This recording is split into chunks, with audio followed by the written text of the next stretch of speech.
Salam saudara semua, saya mau berbagi renungan singkat kebenaran firman Tuhan, yaitu tentang mengevaluasi diri. Di mana pengevaluasian diri itu sangat penting kita lakukan. Setiap orang, baik itu orang yang percaya Tuhan, orang yang tidak percaya, bahkan orang-orang sekuler pun itu sangat perlu melakukan evaluasi diri. Tentang hal apa? Tentang hal yang sudah dikerjakan. Karena apa? Lewat pengevaluasian diri atau pengevaluasian cara kerja, pengevaluasian strategi, bahkan hal yang lainnya, itu akan membuat kita meningkatkan kualitas. Kalau di dalam hal kerohanian, kualitas keimanan, kualitas keyakinan, keteguhan hati. Kalau di dalam hal pekerjaan itu kualitas peningkatan di dalam hal mendapatkan hal-hal yang terbaik, lebih baik dari hal-hal yang semula yang sudah diperoleh. Jadi itu sangat perlu dilakukan untuk perbaikan diri. Jadi di sini saya mau bagikan mengevaluasi diri.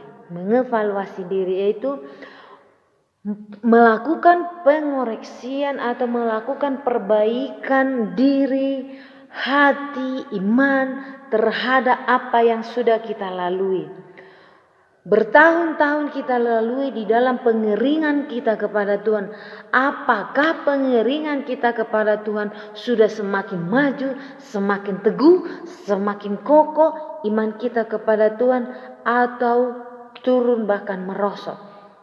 Jadi untuk itu perlu kita lakukan pengevaluasian diri.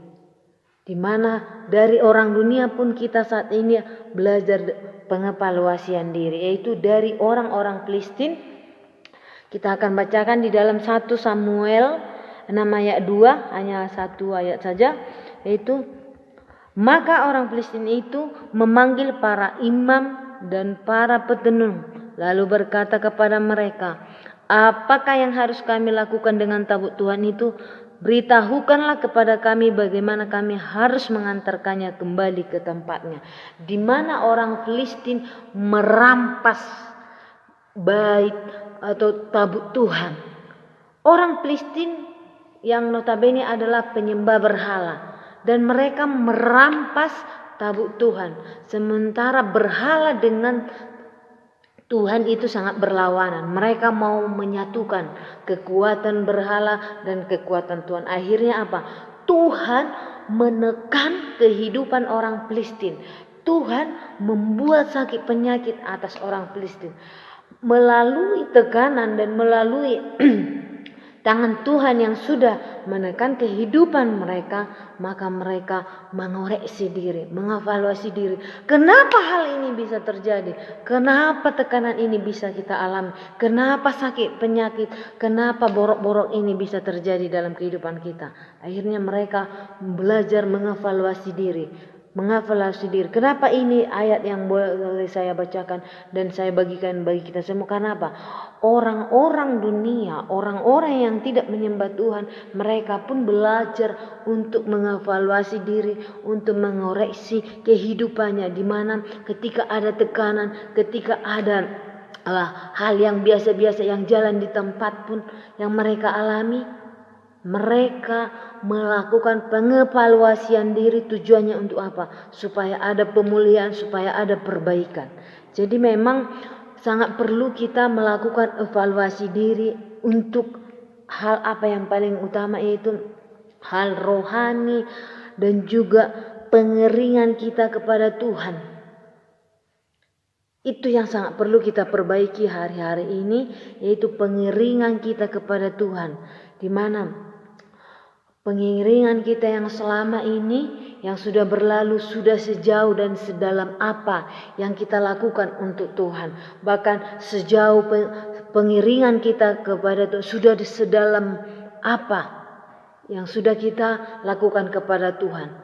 Karena apa? Karena lewat evaluasi diri, perbaikan diri, itu akan ada nanti peningkatan-peningkatan yang akan kita lakukan di dalam kehidupan kita atas pengiringan kita kepada Tuhan. Jadi sangat perlu kita untuk mengevaluasi, mengoreksi diri demi kebaikan rohani kita, demi kebaikan hidup kita, demi kebaikan hati kita. Ketika kita mau belajar membuka hati atas pengoreksian atau pengevaluasian diri, yaitu atas pengeringan kita kepada Tuhan, atas iman kita kepada Tuhan, penyembahan kita kepada Tuhan, hubungan pribadi kita kepada Tuhan, maka kita akan bisa meningkatkan lebih lagi, menjadi meningkat lebih baik, bahkan lebih naik lagi di dalam pengiringan kita kepada Tuhan. Jadi untuk evaluasi diri, hal apa yang perlu kita lakukan itu mengevaluasi manusia rohani kita, yaitu perlu kita membenahi manusia roh kita, manusia rohani kita. Sejauh mana pengiringan kita, sedalam apa pengiringan kita, bahkan sedalam apa hati kita untuk mengiring Tuhan. Ketika kita membenahinya, yaitu lewat doa, pujian, penyembahan yang dari dasar hati, kerinduan kita kepada Tuhan, maka nanti akan ada pemulihan-pemulihan yang akan Tuhan kerjakan dalam kehidupan kita. Yaitu apa? Ketika kita memperbaiki mezbah kita yang sudah runtuh, mezbah kita yang sudah rusak, kita membangun kembali hubungan kita dengan Tuhan, maka Tuhan akan memulihkan. Lambat laun Tuhan akan memulihkan hubungan kita dengan Tuhan. Kenapa? Ketika kita datang membuka hati kepada Tuhan, Tuhan pun pasti turun tangan untuk memulihkan kehidupan kita. Dan orang yang mau melakukan pengevaluasian diri, yaitu karena ada tekanan hidup. Melalui tekanan hidup yang terjadi ketika ada pengevaluasian diri, maka dia akan datang kepada Tuhan dan meminta, Tuhan, kenapa hal ini terus terjadi? Kenapa aku hanya jalan di tempat? Kenapa kerohanianku stagnasi? Bahkan kenapa kehidupanku mengalami tekanan, bahkan mengalami sakit penyakit? Ketika hal yang menekan kehidupan seseorang itu bisa kita sampaikan kepada Tuhan, maka Tuhan akan berbicara kepada hati kita. Pengiringanmu sudah sejauh mana kepada hatimu, sudah sedalam apa kepada Tuhan dalam pengiringanmu kepada Tuhan. Tuhan akan berbicara lewat apa? Lewat firman yang kita dengarkan, lewat apa? Pujian, penyembahan, bahkan lewat apa? Melalui hubungan pribadi kita yang sudah kita bangun kepada Tuhan. Tuhan akan berbicara.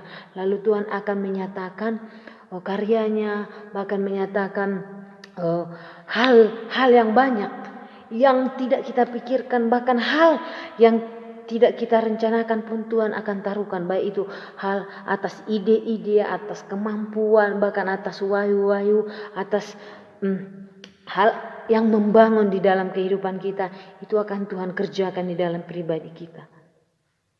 Jadi kalau selama ini keadaan rohani kita jalan di tempat, bahkan merosot, bahkan hanya sekedar mengikut Tuhan, mari kita koreksi kembali ke pengiringan kerohanian, ke pengiringan kita kepada Tuhan atas kerohanian kita, atas manusia roh kita, atas manusia rohani kita. Sebab ketika kita memberi hati untuk berubah dan membuka hati untuk mengevaluasi diri atas pengiringan kita kepada Tuhan, maka Tuhan akan mengerjakan keajaiban demi keajaiban. Walaupun itu selangkah demi selangkah, setapak demi setapak, namun itu akan menjulang tinggi yang akan membawa kita kepada hal yang lebih mulia lagi. Dan hal itu Tuhan yang membawa kita untuk menaiki tangga demi tangga yang akan kita lalui, setapak demi setapak yang akan kita kerjakan, yang kita pergumulan, bahkan hal yang akan kita lakukan. Tuhan yang akan memimpin, menuntun, sehingga sungguh ada campur tangan Tuhan di dalam hal apa yang kita kerjakan. Jadi Bapak Ibu Saudaraku, mari kita belajar mengevaluasi diri, mengoreksi diri. Kalau orang dunia saja mampu melakukan pengoreksian diri, apalagi orang percaya yang katanya mengiring Tuhan, percaya kepada Tuhan, mengandalkan sejauh dan sedalam apa pengiringan kita kepada Tuhan. Memang sangat perlu kita untuk mengoreksi diri. Sangat perlu kita untuk melakukan perbaikan atas pengiringan kita atau atas kerohanian kita dalam mengiring Tuhan.